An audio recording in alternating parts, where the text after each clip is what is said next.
అయోధ్య రామ మందిరంలో బాలరాముడి ప్రాణ ప్రతిష్టకు ముహూర్తం సమీపిస్తోంది. జనవరి 22న జరగబోయే ఈ వేడుకకి సర్వం సిద్ధమవుతుంది.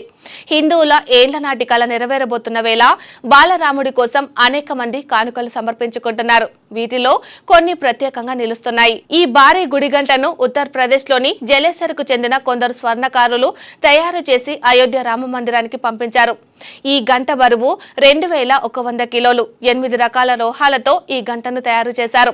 దీనిని తయారు చేయడానికి 2 ఏళ్ల సమయం పట్టింది. 108 అడుగుల ఎత్తైన ఈ భారీ అగరబత్తిని గుజరాత్ లోని వడోదరలో తయారు చేశారు. దీని బరువు 3610 కిలోలు. 3.5 అడుగుల వెడల్పుతో ఈ అగరబత్తిని తయారు చేశారు. పైగా ఇది పూర్తిగా పర్యావరణ హితమైన పదార్థాలతో తయారైంది. అయోధ్యలో ఈ అగరబత్తిని వెలిగించనున్నారు. దీని పరిమళాలు కిలోమీటర్ల వరకు వ్యాపిస్తాయట.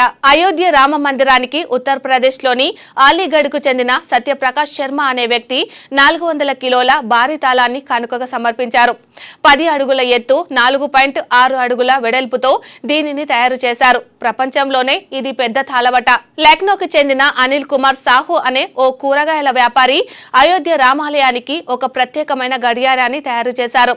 ఇది ఒకేసారి 8 దేశాల సమయాన్ని చూపిస్తోంది. గుజరాత్ లోని వడోదరకు చెందిన మంగల్భాయ్ పటేల్ అనే రైతు అయోధ్య రామాలయం కోసం పంచలోహాలతో భారీ దీపాన్ని తయారు చేశాడు. దీని బరువు 1100 కిలోలు.